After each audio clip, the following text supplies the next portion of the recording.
બરોડા બાર એસોસિએશનની આગામી 19મી ડિસેમ્બરના રોજ યોજાનાર ચૂંટણીને લઈને દિવાળીપુરા કોર્ટ સંકુલ ખાતે ચૂંટણીનો માહોલ જામ્યો છે.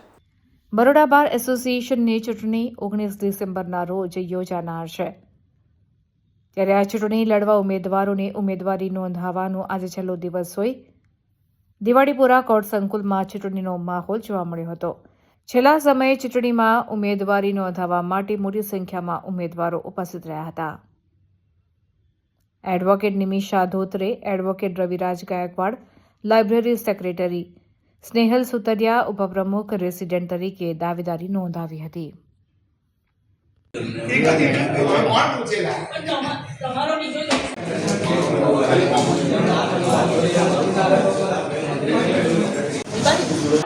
આ વખતે બરોડા બાર એસોસિએશનમાં 2025-26માં લાઇબ્રેરી સેક્રેટરીના પોસ્ટ માટે ઇલેક્શન કન્ટેસ્ટ કરી રહ્યો છું.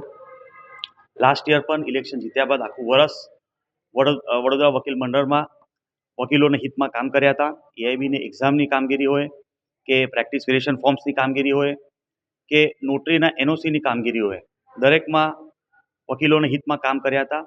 એ જ રીતે આ વખતે ફરીથી હું લાઇબ્રેરી સેક્રેટરીના ઇલેક્શન માટે કન્ટેસ્ટ કરી રહ્યો છું.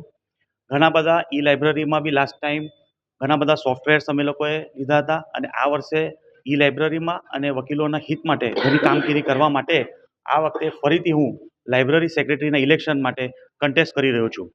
વડોદરા વકીલ મંડળની 2025-26ની ચૂંટણીના પડઘમ વાગી ચૂક્યા છે. આજ રોજ મેં મારી ઉમેદવારી ઉપપ્રમુખ પદે કરી છે.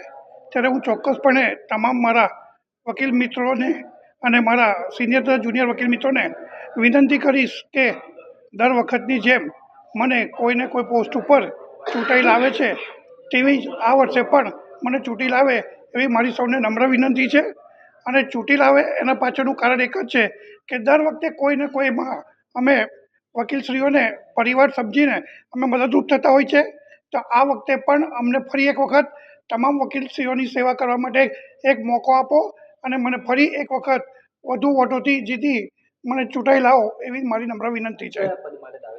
આ વખતે મેં ફરી વાઇસ પ્રેસિડેન્ટ પદે ઉમેદવારી કરી છે.